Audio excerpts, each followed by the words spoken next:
네, 오늘은 우리 버가모 교회와 두아디라 교회에 대해서 말씀 나누도록 하겠습니다. 어제 우리는 에베소 교회와 서머나 교회에 대해서 말씀을 나눴습니다.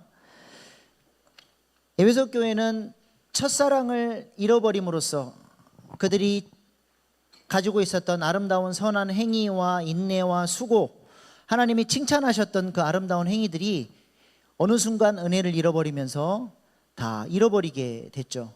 그리고 주님 앞에 책망받는 겉만 화려한 껍데기 신앙생활을 하는 에베소 교회의 모습을 우리가 보게 되었습니다. 에베소 교회를 통해서 우리가 무엇을 느꼈습니까? 교회는 뭐 대단한 사역을 하고 많은 사람들에게 칭찬받는 그런 교회가 되는 게 중요한 게 아니라 은혜 받는 일이 가장 우선시 돼야 되고, 하나님의 사랑으로 무장된 교회가 주님을 위해서 아름답게 쓰임받을 수 있음을 우리가 말씀을 통해서 나눴죠. 또 서머나 교회는 극심한 환난과 궁핍 가운데 마귀가 그 교회를 넘어뜨리려고 그렇게 핍박을 통해 공격함에도 불구하고 서머나 교회는 굳건한 믿음으로 이 땅의 가치를 넘어 하나님 나라의 가치를 바라보며 죽도록 충성하고 믿음 안에서 인내함으로써 주님께 칭찬 듣는 교회가 되었습니다. 서머나 교회처럼 주님이 보실 때에 부자다 인정해 주시는 그런 교회, 그런 아름다운 헌신이 있는 교회 될 수 있기를 소망합니다. 오늘은 버가모 교회와 두아디라 교회를 통해서 우리가 어떻게 이기는 자로 살 수 있는지, 또 오늘도 우리에게 주신 하나님의 음성을 들을 수 있기를 소망합니다. 먼저 버가모 교회입니다. 12절 말씀 한번 같이 읽겠습니다. 시작.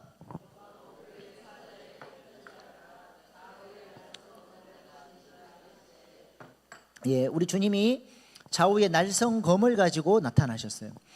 좌우의 날성검 그러면 여러분은 무슨 생각이 나시나요? 히브리서 4장 12절 말씀 보세요. 하나님의 말씀은 살아있고 활력이 있어 좌우의 날선 어떤 검보다도 예리하여 홍과 영과 및 관절과 골수를 찔러 쪼개기까지 하며 또 마음의 생각과 뜻을 판단하나니. 좌우의 날선 검은 능력의 말씀, 하나님의 말씀, 우리의 심령을 찔러 쪼개고 홍과 골수까지도 찔러 쪼개는 그 능력의 말씀을 의미합니다. 우리 주님이 좌우의 날선 검을 가지고 나타나신 것은 이 능력의 말씀으로 심판하시는 심판주의 모습으로 지금 버가모 교회 앞에 나타난 거예요. 그래서 오늘 본문 16절 말씀 보세요. 그러므로 회개하라. 그리하지 아니하면 내가 속히 가서 내 입에 검으로 그들과 싸우리라. 네, 16절 말씀. 회개하지 않는 자들에게 하나님께서 말씀으로 심판하시겠다, 그렇게 말씀하시는 거죠. 그렇다면 버가모 교회는 어떤 말씀을 불순종했길래 하나님께서 이렇게 말씀으로 심판하시겠다 말씀하실까요? 오늘 본문 13절 말씀 보십시다. 내가 어디에 사는지를 내가 아노니 거기는 사탄의 권자가 있는 데라. 내가 내 이름으로 굳게 잡아서 내 충성된 증인 안디바가 너희 가운데 곧 사탄이 사는 곳에서 죽임을 당할 때에도 나를 믿는 믿음을 저버리지 아니하였도다. 버가모 도시를 하나님이 뭐라 그러세요? 사탄의 권자가 있는 곳이다, 그렇게 얘기합니다. 버가모는 그 소아시아 지역의 행정 수도입니다. 그래서 황제를 숭배하는 신전이 3개나 있었어요. 그리고 또 제우스 신전, 아테네 신전, 디오니소스 신전, 아스켈로피오스 신전 같은 우상 숭배 신전도 4개나 있는, 말 그대로 우상 천지인 도시, 사탄이 보좌를 만들어 놓고 사탄이 눌러 앉은 도시, 그런 강력한 영적 전쟁이 있는 도시가 바로 버가모 도시입니다. 이미 버가모 교회는 안디바라고 하는 사람이 순교를 당할 만큼 크게 핍박을 받았고 어려움 가운데 있었습니다. 그러나 버가모 교회의 실제적인 위기는 외부에서 들어오는 핍박 때문에 그 버가모 교회가 어려운 게 아니라 버가모 교회의 내부에서 일어나는 잘못된 신앙 행태가 오히려 버가모 교회를 영적으로 더 힘들게 어렵게 만들었다라고 하는 것입니다. 오늘 본문 14절, 15절 말씀 보십시오. 그들의 잘못을 주님이 이렇게 말씀하십니다. 그러나 내게 두어 가지 책망할 것이 있나니 거기 내게 발람의 교훈을 지키는 자들이 있도다. 발람이 발락을 가르쳐 이스라엘 자손 앞에 걸림돌을 놓아 우상의 제물을 먹게 하였고 또 행음하게 하였느니라. 이와 같이 내게도 니골라당의 교훈을 지키는 자들이 있도다. 버가모 교회는 외적인 핍박 때문에 책망을 받은 게 아니라 발람의 교훈과 니골라당의 교훈을 따르는 교회 내부의 성도들 때문에 영적인 위기를 맞게 됐다는 것이죠. 에베소 교회는 그래도 말씀 훈련이 잘 되어 있었던 교회다 보니까 그 말씀 훈련 받은 걸로 분별력이 뛰어났어요. 그래서 이단 사상들과 잘못된 가르침을 하는 사람들을 쫓아내고 교회의 순결성을 지켰는데 버가모 교회는 말씀 훈련을 잘 안 했던 것 같아요. 그들에게 이 말씀의 능력, 양날의 날카로운 검과 같은 말씀의 능력이 그 교회에 없었던 것입니다. 그래서 복음을 변형시키는 이단 사상과 교리들을 분별하지 못하고 그것을 생각 없이 받아들이게 된 것이죠. 그러면 버가모 교회를 영적 위기로 몰아넣었던 이 발람의 교훈과 니골라당의 교훈은 어떤 교훈을 말하는 것입니까? 오늘 본문 말씀은 니골라당의 교훈이 무엇인지를 설명하기 위해서 예로 발람의 교훈을 예로 들고 있어요. 그러니까 발람의 교훈과 니골라당의 교훈은 본질적으로 같은 교훈이라는 것이죠. 그럼 발람의 교훈은 어떤 교훈입니까? 민수기사에 보면 하나님께서 이스라엘 백성들을 여호와의 군대로 불러서 군사 조직을 갖추고 가나안 땅을 점령하도록, 정복하도록 그들에게 사명을 주시죠. 이러한 이스라엘의 진군 소식이 모압 왕 발락에게 들려왔습니다. 그리고 위협감을 느낀 발락은 이스라엘의 진군을 멈추기 위해서 발람이라고 하는 선지자에게 많은 돈을 주고 데리고 옵니다. 발람은 하나님께서 발락에게 가는 것이, 모압 왕에게 가는 것이 하나님이 원하신 뜻이 아닌 것을 알면서도 이 모압 왕이 준 돈이 아까워서 어쩔 수 없이 그 돈에 이끌려 가게 되죠. 그리고 모압 왕 앞에서 이스라엘 자손들을 저주하려고 하면 하나님이 그때마다 역사하셔서 어떻게 돼요? 저주는커녕 오히려 막 이스라엘 백성들을 축복이 막 자동으로 입에서 나와버리는 거죠. 저주하려고 그러면 하나님이 역사하셔서 막 축복이 터져버리는 거예요. 이제 이대로 가다가는 모압 왕에게 먹은 돈 다 토해내게 생긴 거죠. 이 아까운 돈을 어떻게 다시 토해냅니까? 그러니까 발람이 꾀를 이제 쓰게 되죠. 모압 왕에게 이스라엘 백성들을 넘어뜨릴 수 있는 방법, 저들의 진군을 막을 수 있는 방법을 가르쳐 주게 됩니다. 민수기 31장 16절 말씀 보세요. 보라, 이들이 발람의 꾀를 따라 이스라엘 자손을 볼의 사건에서 여호와 앞에 범죄하게 하여 여호와의 회중 가운데 연병이 일어나게 하였느니라. 발람의 꾀가 무엇이었길래 이스라엘 백성들의 진군이 멈춰지고 연병으로 인해서 수많은 사람들이 죽게 되는 이 끔찍한 일이 일어나게 되었습니까? 발람은 이스라엘 백성들이 어떤 존재인지를 잘 알고 있었어요. 이들은 여호와의 거룩한 군대로서 칼과 창으로 싸우는 군대가 아니라 그들의 무기가 거룩이라는 것을 알고 있었단 말이죠. 그래서 이스라엘 백성들의 거룩성을 훼손시키면 더 이상 거룩하신 하나님이 이스라엘 백성들과 함께 할 수 없고 이스라엘 백성들의 진군이 멈춰지게 될 것을 발람이 간파를 하고 있었던 것입니다. 이스라엘 백성들은 여호와의 군대로서 어떻게 살아야 할 사람들입니까? 거룩이 뭐죠? 하나님께서 민수기서에서 1장부터 보면 20세 이상 싸움에 나갈 이 영적 전쟁에 참여할 군사들을 계수하고 진을 편성하고 어떻게 행군해 나갈 것인지 군사 이야기를 쭉 해나가다가 갑자기 6장에서 나시린 이야기를 갑자기 해요. 군대 이야기를 하다가 갑자기 나시린 이야기를 한단 말이에요. 나시린의 세 가지 규례가 뭐죠? 나시린이 하면 안 되는 것, 반드시 구별해야 될 것, 머리에 삭도를 대면 안 되고 사체에 가까이 가면 안 되고 포도주와 독주를 마시면 안 돼요. 나실이라는 말은 구별됐다, 거룩하다 그런 뜻이에요. 이스라엘 백성들에게 군대 이야기를 하다가 갑자기 나시린 이야기를 하는 것은 여호와의 군대가 나시린과 같이 거룩한 존재가 됐을 때 영적 전쟁에서 승리하게 될 것을 하나님이 말씀하신 것이죠. 그래서 여호와의 군대는 어떻게 살아야 돼요? 머리에 삭도를 대면 안 돼요. 머리에 삭도를 대지 않는다는 것은 뭘 의미한다 그랬어요?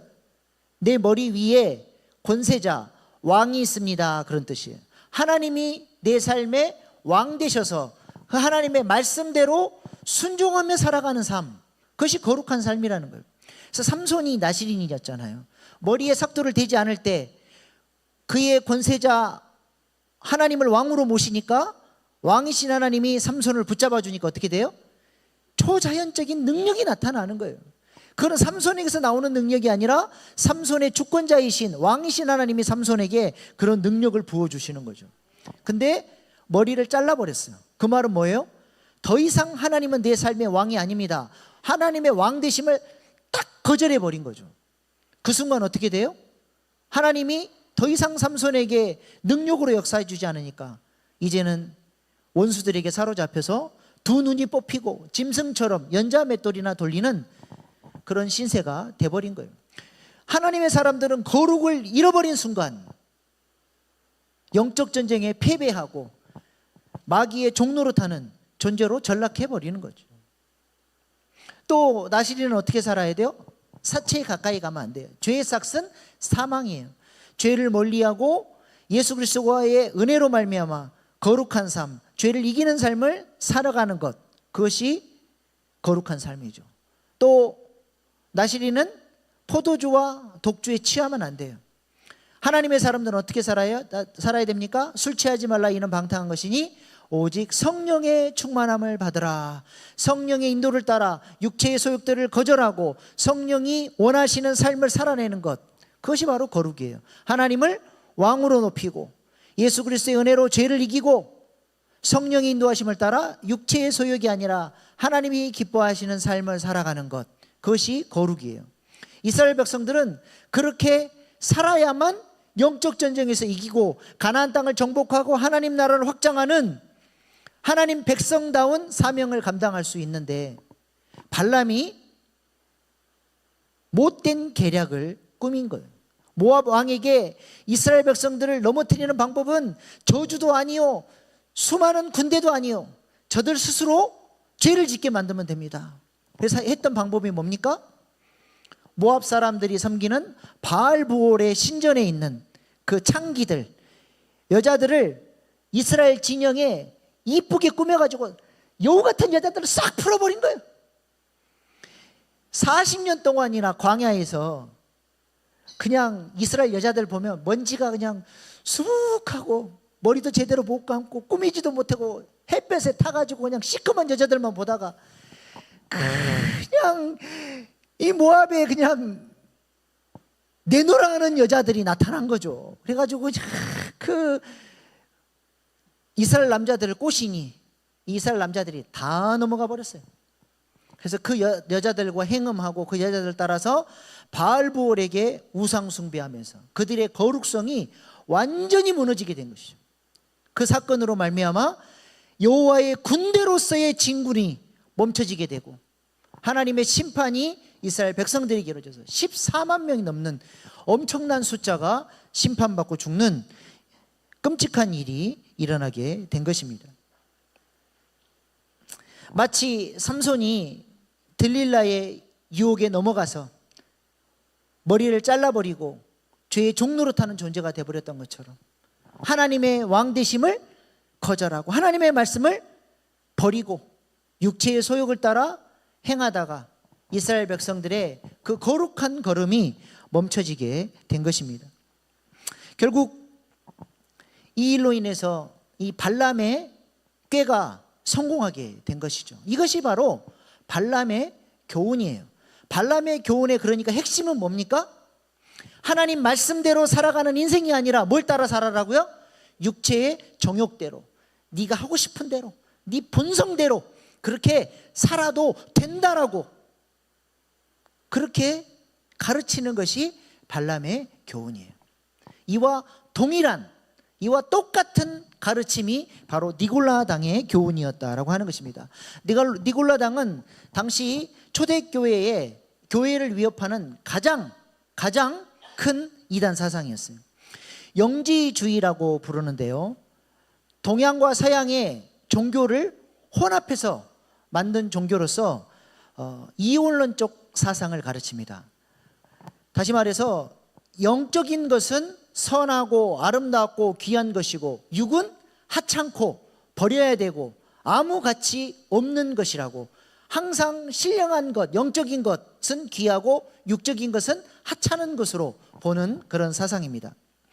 육신은 악한 것이기 때문에 우리 예수님이 육체를 입고 이 땅에 오셨다는 게 용납이 안 되는 거예요. 육체는 부정하고 더러운 건데 어떻게 하나님 육체를 입을 수 있냐?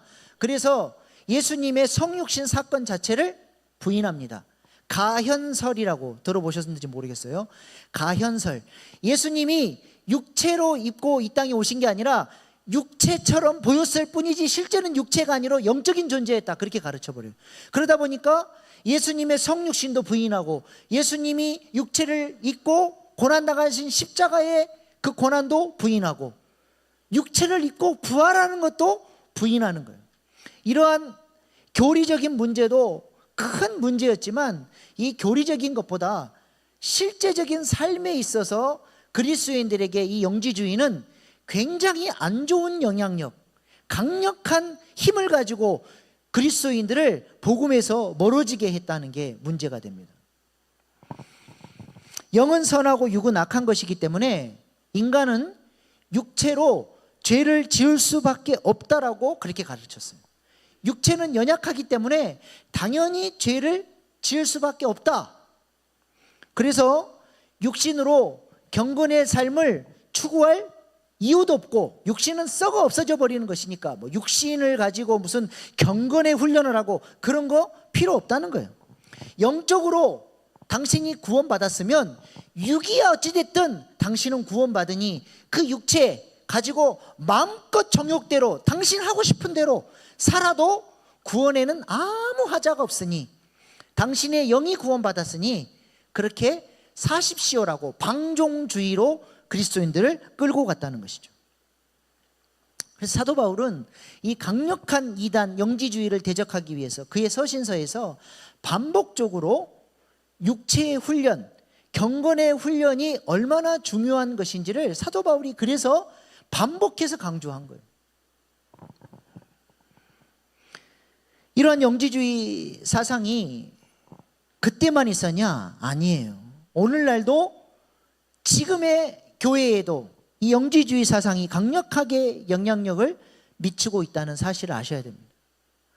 예수 믿고 구원받았다는 사실 하나 붙들고 경건의 훈련도 없고 성화의 열매도 없어도 당신 예수 믿고 구원받았으니 당신은 천국 갑니다, 그거 하나 붙들고 방종하며 자기 하고 싶은 대로 멋대로 살아가는 자칭 그리스도인들이 교회 안에 얼마나 많이 있습니까? 그러면서도 그들은 철석같이 자기들이 천국 갈 수 있다라고 생각을 하는 거예요. 그런데 이런 교리, 예수 믿었으니 천국 간다, 그리고는 삶에 아무런 변화가 안 일어나고 자기 멋대로 살아가는 이 교리가 다름 아니라 이단 구원파 교리라는 사실을 여러분 아셔야 돼요. 구원파가 그렇게 가르쳐요. 구원파가 니골라당입니다. 믿기만 하면 이 땅에서 어떤 죄를 짓고 어떤 잘못을 해도 구원받는다고 가르치는 거예요. 다시 말해서 무율법주의, 하나님 말씀대로 살 필요가 없는 거예요. 방종하고 살아도 구원에 전혀 문제가 없는 겁니다. 그러나 여러분, 우리 주님께서 열매로 그 나무를 안다고 몇 번씩이나 강조하셨습니까? 열매로 그 나무를 아는 거예요. 예수 생명이 심겼으면 그 사람의 삶 속에서 반드시 예수 생명의 열매가 나오는 것이지, 어떻게 예수 생명이 심겼는데 죽을 때까지 죄가 좋고 죽을 때까지 죄를 짓고 죽을 때까지 육체의 소욕대로 멋대로 살아갈 수 있습니까? 절대로 생명의 원리에는 그런 법이 없는 거예요. 내가 예수 믿었다고 생각을 했는데 죽을 때까지 죄가 좋고 계속해서 세상에서 뒹굴러도 아무렇지도 않다. 죄송하지만 그 사람은 자기가 구원받았다고 착각한 거지 구원받은 사람이 아닙니다. 구원받은 사람은 절대로 그럴 수가 없는 거예요. 그래서 구원을 여러분 잘 이해하셔야 됩니다. 제가 물어볼게요. 제가 자주 물어봤는데 또 물어봐야 돼요. 이거 너무 중요하니까. 여러분은 구원을 받으셨습니까? 여러분은 지금 구원을 받고 계십니까? 여러분은 앞으로 구원을 받으셔야 합니까? 아멘 소리 줄어들어 버리네요. 뭐가 맞아요? 세 가지가 다 맞아요. 이 세 가지 전체를 우리가 구원이라고 하는 거예요.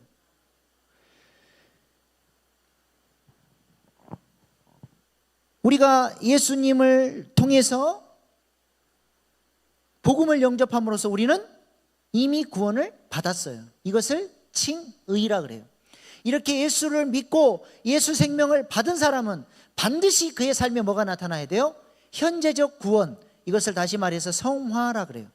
현재적으로 나는 죽고 예수가 살아나는 주님 닮아가는 현재적 구원을 이루어 가야 됩니다. 칭의와 성화를 따로 구분할 수가 없어요. 제대로 구원을 받은 사람은 칭의를 얻는 순간 성화의 길로 나아가게 되어 있어요. 그리고 앞으로 주님 재림하실 때 영광스러운 구원이 준비되어 있는 것이죠. 이 세 가지 칭의, 성화, 영화를 다 합쳐서 우리가 구원이라고 하는 거예요.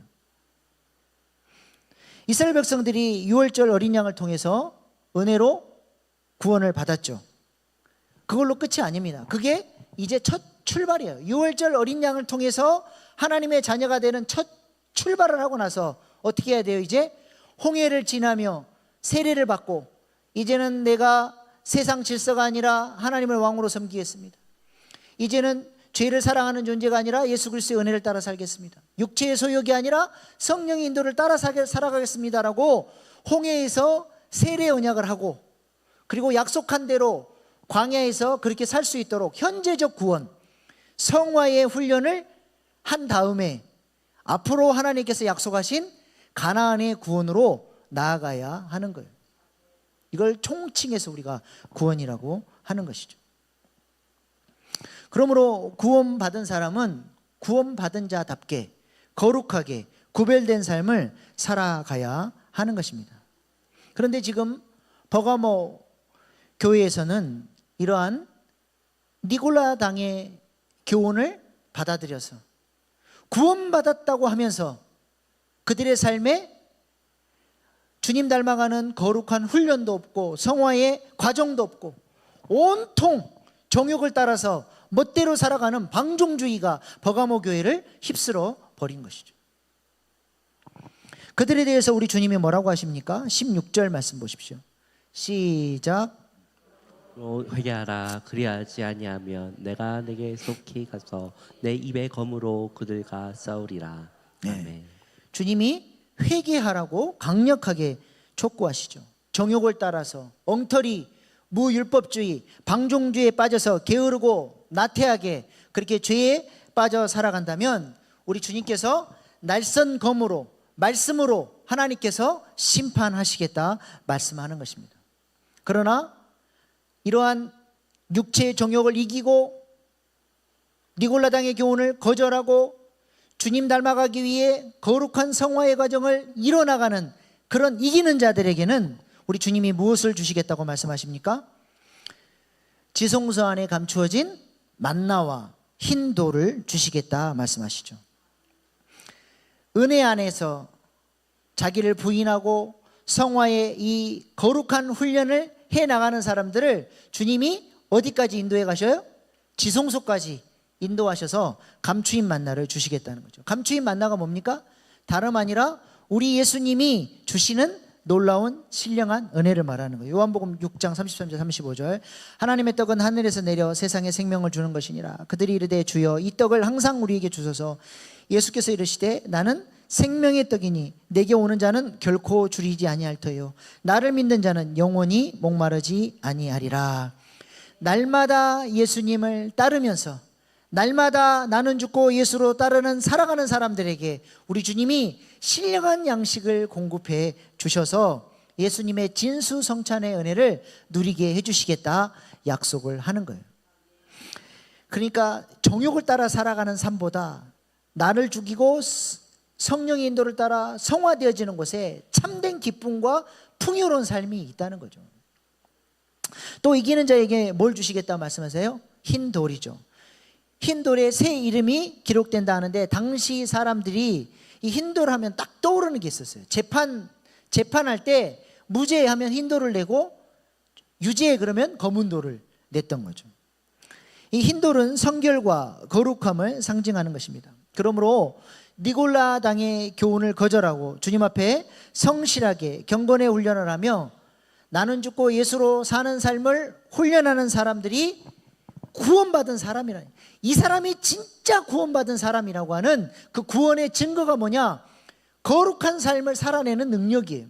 그런 사람들에게 주님이 흰돌, 그 흰돌 위에 새 이름, 하나님 자녀의 권세의 이름을 새겨서 주신다라고 하는 것입니다. 주를 위해서 내가 죽는 것, 날마다 나는 죽고 예수로 살아가는 삶이 어려운 길 같지만 그 길이 참된 구원의 길이요, 주님이 베풀어 주시는 신령한 양식을 공급받는 참된 기쁨과 행복이 있는 길이라는 사실을 우리가 기억하고 버가모 교회와 같은 삶이 아니라 내 안에 심겨진 예수 생명이 자라고 성장하여 주님 앞에 영광 돌릴 수 있는 하나님의 사람들 될 수 있기를 소망합니다. 두 번째로 두아디라 교회입니다. 두아디라는 굉장히 상업이 잘 발달되었던 도시예요. 그래서 로마가 두아디라까지 이 상업 도로를 잘 깔아줬어요. 그만큼 무역이 잘 되고 상업이 잘 발달되어 있으니까 로마가 두아디라 도시까지 그런 상업 도시를 깔아준 것이죠. 특별히 두아디라는 뭐가 유명하냐면요, 염색, 옷감이 유명해요. 그래서 아주 그 자주색, 지금도 빨간색 염색이 힘들다 그래요. 물이 안 빠지게 염색하는 게 기술인데 그런 기술력을 두아디라가 갖고 있었어요. 두아디라 하면 여러분 생각나는 사람이 있어야 되는데 성경 좀 아시는 분들은 사도 바울이 2차 전도 여행 때 복음을 들고 처음으로 유럽 땅으로 넘어가요. 복음이 처음으로 유럽 땅으로 넘어가서 빌립보에서 만났던 여자가 있습니다. 루디아라고. 루디아가 어떤 장사였어요? 자주장사, 옷감 장사예요. 그 사람이 어디 출신이라고요? 두아디라 자주장사 루디아. 이 두아디라에서 루디아가 옷감을 가지고 유럽 땅까지 넘어가서 사업을 크게 했던 여자예요. 보통 여자가 아니에요. 옛날 그 여성들의 지위를 생각했을 때 이 여자가 얼마나 대단한 여자인지 우리가 알 수 있죠. 그리고 이제 사도 바울이 복음을 증거하고 하나님의 일을 할 때 루디아가 사업을 통해서 든든하게 물질적으로 후원하는 사도 바울의 아주 훌륭한 동역자가 되죠. 아무튼 오늘 이 두아디라에 우리 주님이 이제 말씀을 하시는데요, 예수님이 두아디라 교회를 먼저 칭찬하십니다. 19절 말씀 보세요. 내가 내 사업과 사랑과 믿음과 섬김과 인내를 아노니 내 나중 얘기가 처음 것보다 많도다. 여기 사업이라는 단어와 나중 행위할 때 이 행위는 둘 다 같은 단어예요. 영어로 work, 이거를 교회 용어로 바꾸면 사역이에요. 사역. 그러니까 두아디라 교회는 사랑과 믿음과 섬김과 인내를 가지고 풍성한 사역을 잘 감당했던 교회라고 하는 것이죠. 근데 처음 행위보다 시간이 갈수록 나중 행위가 더 풍성해졌다는 거예요. 에베소 교회와는 반대죠. 에베소 교회는 처음에는 잘하다가 은혜를 잃어버리고 나중 행위를 잃어버렸는데 두아디라는 처음 행위도 잘했고 점점 그 사역이 주님께서 기뻐하신 사역이 확대되어가는, 그렇게 은혜가 충만했던 교회가 두아디라 교회라고 하는 것이죠. 그런데 이렇게 은혜가 충만했던 교회에 문제가 생겨요. 그 은혜 충만했던 교회에 이세벨과 같은 악한 사람이 들어오고 두아디라 교회의 지도자로 서게 됩니다. 그러면서 이 아름다운 사역을 잘 감당했던 교회가 이 이세벨 같은 사람의 가르침에 미혹당해서 교회가 꼬꾸라지기 시작했어요. 오늘 본문 20절 말씀입니다. 그러나 내게 책망할 일이 있노라. 자칭 선지자라 하는 여자 이세벨을 내가 용납함이니 그가 내 종들을 가르쳐 꾀어 행음하게 하고 우상의 제물을 먹게 하는도다. 버가모 교회와 마찬가지로 두아디라도 영적 분별력을 잃어버리고 함부로 사람들을 세우고 지도자로 세우면서 교회 안에 큰 영적 위기가 와버린 거예요. 그래서 우리가 지도자를 세울 때 기도해야 돼요. 이 교회가 올바로 하나님이 기뻐하시는 뜻 가운데로 갈 수 있도록 깨어서 기도하고 분별할 수 있어야 됩니다. 그래서 오늘 본문 18절 말씀에 두아디라 교회에 말씀하시는 예수님을 어떻게 묘사하고 있습니까?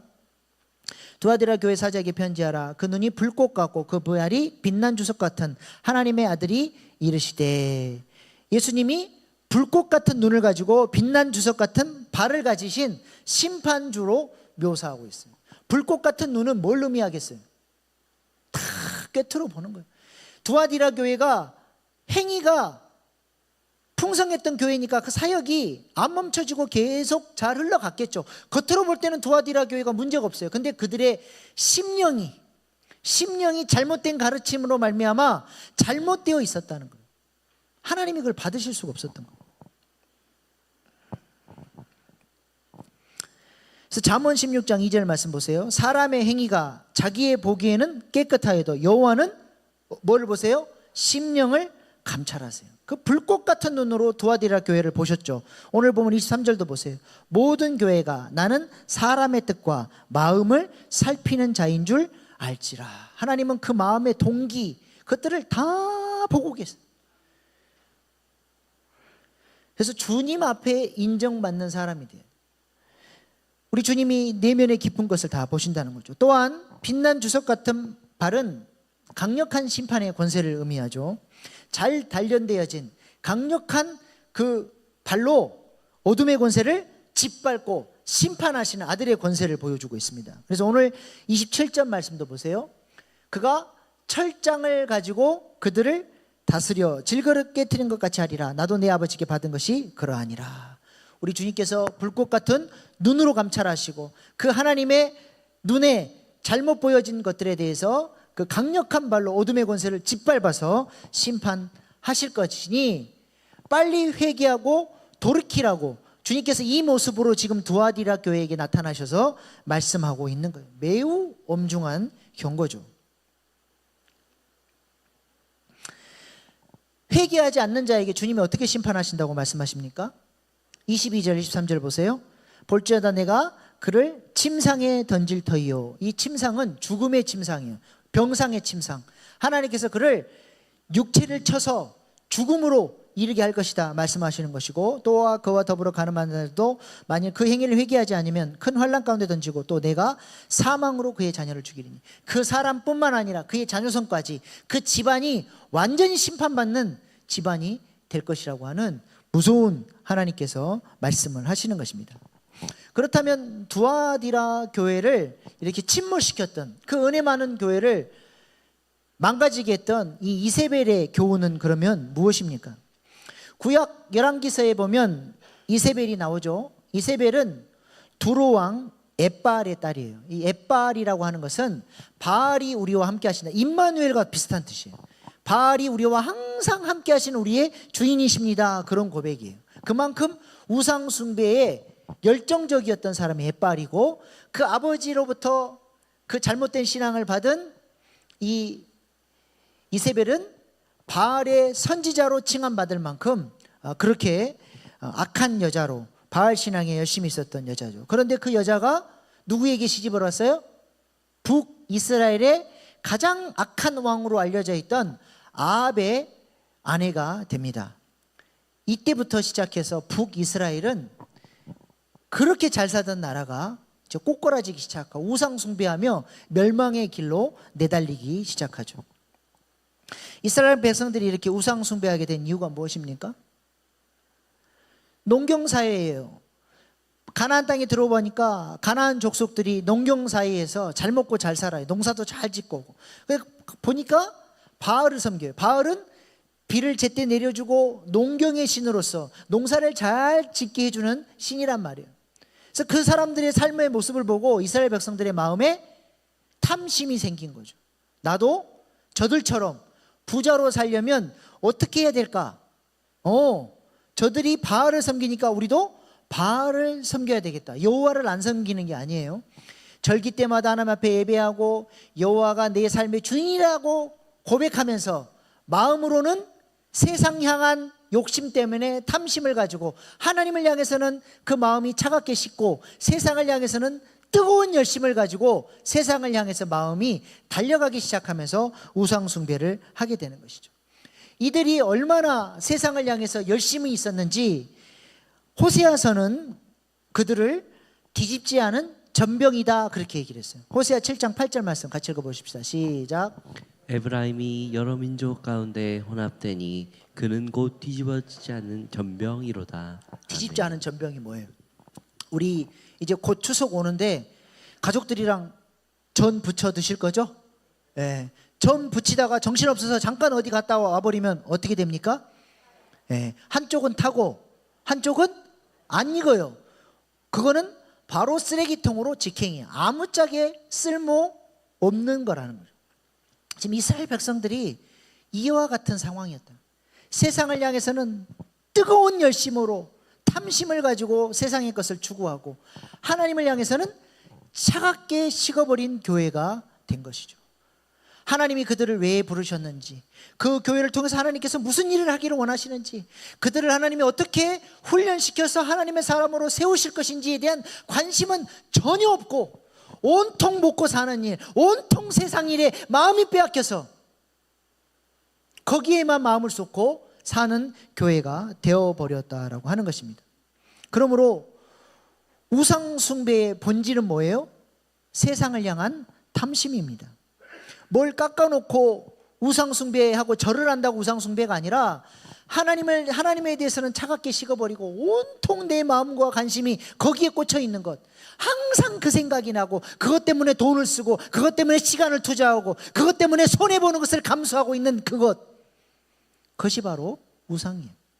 그래서 에베소서 5장 5절에 이렇게 말씀합니다. 너희도 정녕 이것을 알거니와 음행하는 자나 더러운 자나 탐하는 자 곧 우상 숭배자는 다 그리스도와 하나님 나라에서 기업을 얻지 못하리니. 우상 숭배자가 뭐라고요? 탐하는 자가 곧 우상 숭배래요. 탐심이 왜 우상 숭배가 됩니까? 여러분, 사람들이 우상 숭배할 때 어떤 목적을 가지고 우상 숭배를 하나요?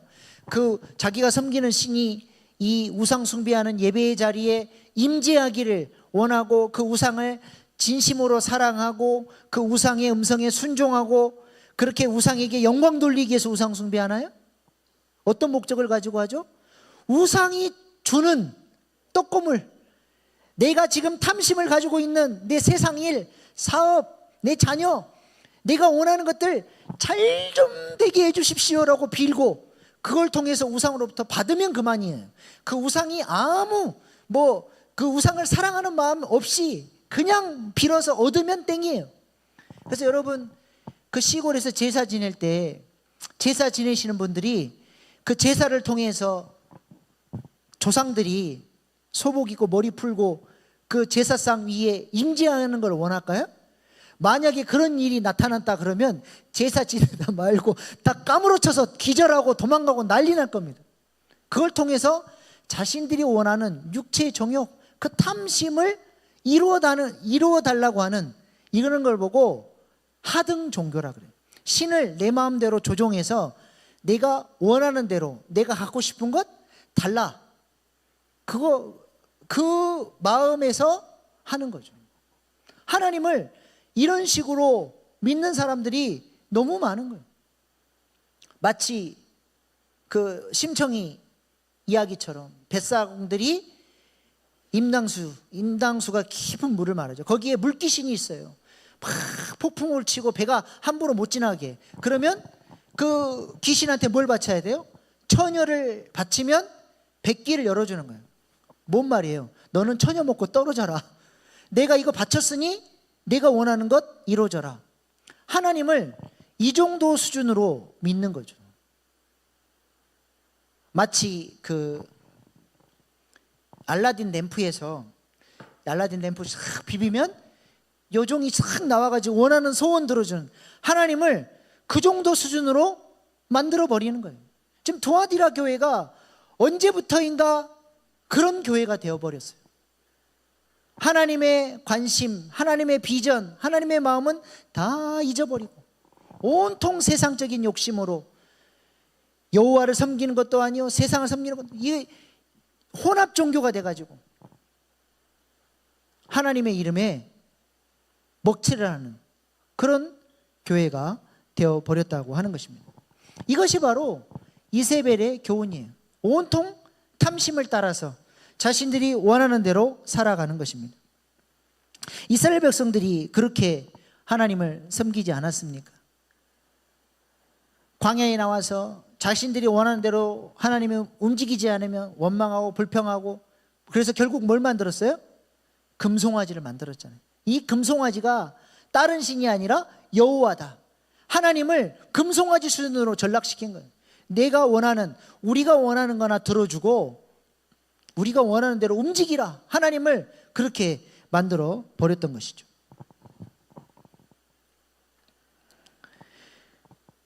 제가 지금 말씀하는 거는 우리가 어려움이 있고 우리의 필요를 하나님께 구하지 말라는 게 아니에요.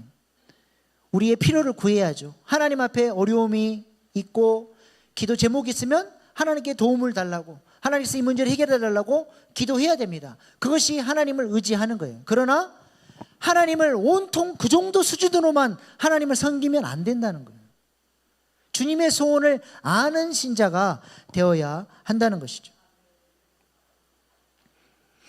두아디라 교인들이 그런 신앙생활을 했다는 것입니다. 그러나 감사한 것은 두아디라 교회가 전부 그 길로 가지 않고 남은 자들이 있었다라고 하는 게 감사해요.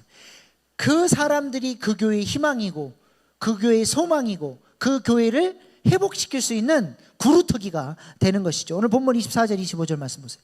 두아디라에 남아있어 이 교훈을 받지 아니하고 소위 사탄의 깊은 것을 알지 못하는 너희에게 말하노니 다른 짐으로 너희에게 지를 것은 없노라. 다만 너희에게 있는 것을 내가 올 때까지 굳게 잡으라. 우리 주님이 누구에게 말씀하세요?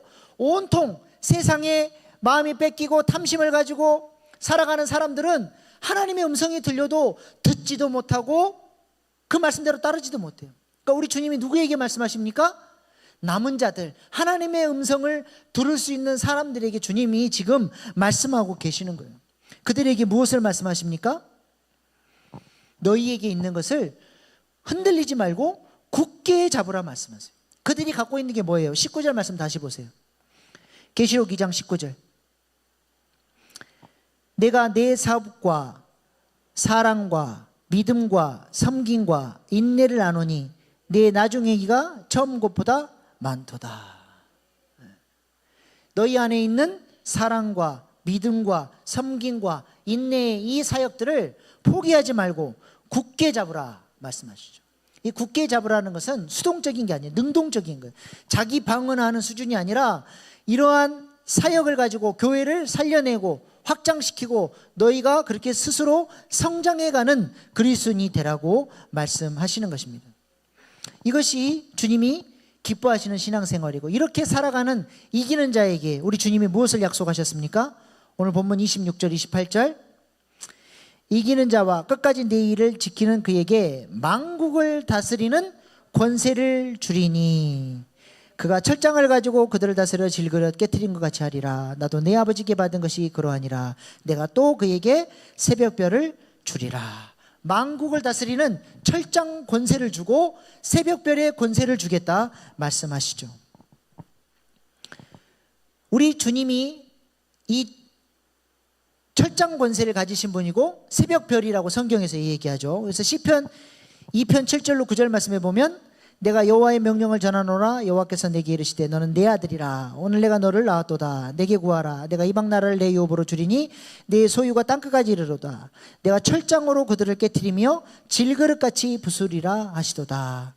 철장 권세, 하나님이 놀라운 권세를 주셔서 죄와 사망 권세를 깨트리고 원수를 깨트리는 예수님이 가지고 계셨던 그 권세를 이기는 자에게 주시겠다는 것이죠. 또 어떤 권세를 주세요?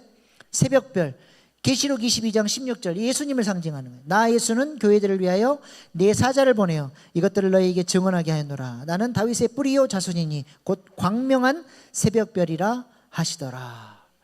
예수님이 이 땅에 계셨더라면 하셨을 그 권세를 이기는 자에게 주셔서 두아디라 남은 교회에 주셔서 그 두아디라 남은 교회의 교인들이 영적 전쟁을 통해서 그 권세를 가지고 어둠의 권세를 깨뜨리고 새벽별처럼 빛을 발해서 예수 그리스도를 증거하는 그리스도의 편지로 향기로 살아내는 능력을 우리 주님이 주시겠다 말씀합니다.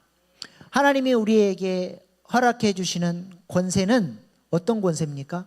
세상의 권세는 억압하고 착취하고 폭력을 행사하고 군림하는 권세라면 우리 주님이 우리에게 주시는 권세, 주님을 닮아가고 주님을 사랑하면 사랑할수록 우리에게 사랑의 권세를 부어주셔서 그 사랑의 권세로 우리는 살리는 자로, 지지하고 격려하는 자로, 누구를 만나든지 복음을 증거하고 예수 믿게 하는 그런 그 작은 자가 천을, 그 약한 자가 강국을 이뤄내는 그런 권세, 그런 자로 하나님이 우리를 쓰시기를 원하신다 말씀하십니다.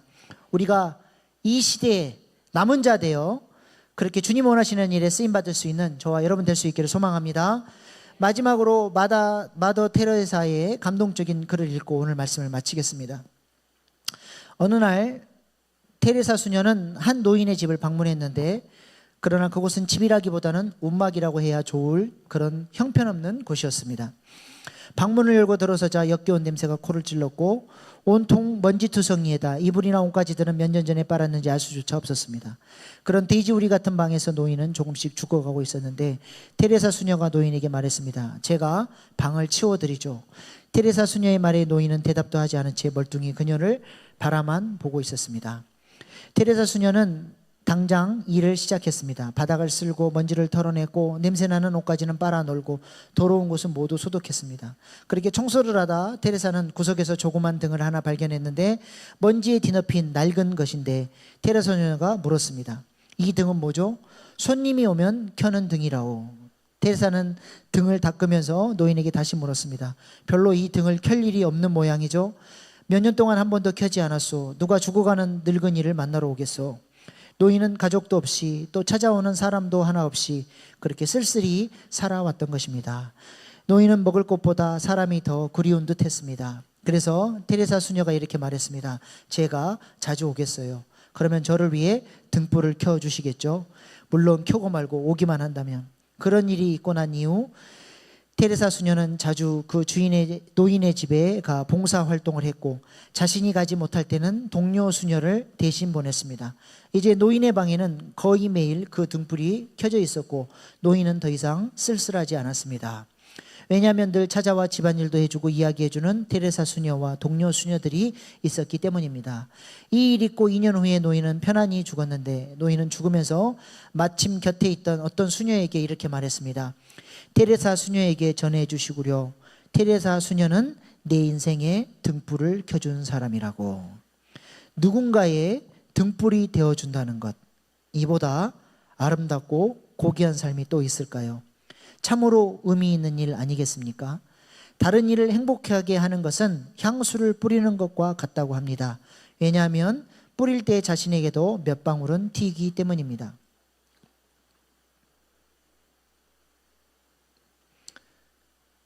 너무 어디까지 했죠? 내가 행복하기 위해서는 다른 사람도 행복해야 합니다. 다른 사람과 상관없이 나만의 행복이란 존재하지 않기 때문입니다. 이 세상의 원리는 강자가 약자를 지배합니다. 그래서 사람들은 힘과 권력을 갖기 위해 수단과 방법을 가리지 않습니다. 그리고 상대방의 약점은 공격할 만한 빌미를 찾습니다.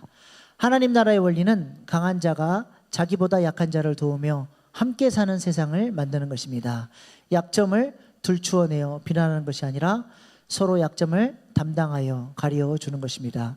상대의 약점을 담당하여 섬기는 것이 나의 삶을 풍요롭게 하는 것이며 동시에 내가 속한 공동체를 한층 더 아름답게 만들어 가는 것입니다. 아멘. 하나님은 우리에게 이렇게 누군가에게 등불이 되고 살리는 일을 하라고 하나님께서 우리를 불러주셨습니다. 이 하나님의 소원을 깨닫고 주님 안에서 아름답게 성장해가는 저와 여러분 될 수 있기를 소망합니다. 기도하시겠습니다. 버가모 교회는 니골라당의 교훈을 쫓아 경건의 훈련은 무시하고 육체의 정욕을 따라 살다 주님께 책망받았습니다. 두아디라 교회는 이세벨의 교훈을 따라 하나님의 왕 되심을 거절하고 세상 질서를 사랑하며 옛사람의 탐심을 쫓아 살다 살리는 자의 사명을 잃어버리고 책망을 받았습니다.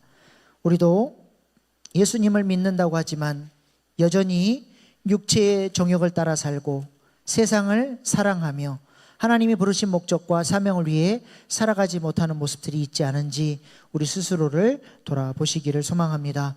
주님은 속히 회개하고 돌아와서 주님만이 주실 수 있는 신령한 양식과 아름다운 권세를 누리라고 말씀하십니다. 누군가의 등불이 되어달라고 말씀하십니다. 이 시간 주신 말씀 붙들고 주여 3번 부르고 회개와 결단의 기도로 나아가시겠습니다. 주여, 주여, 주여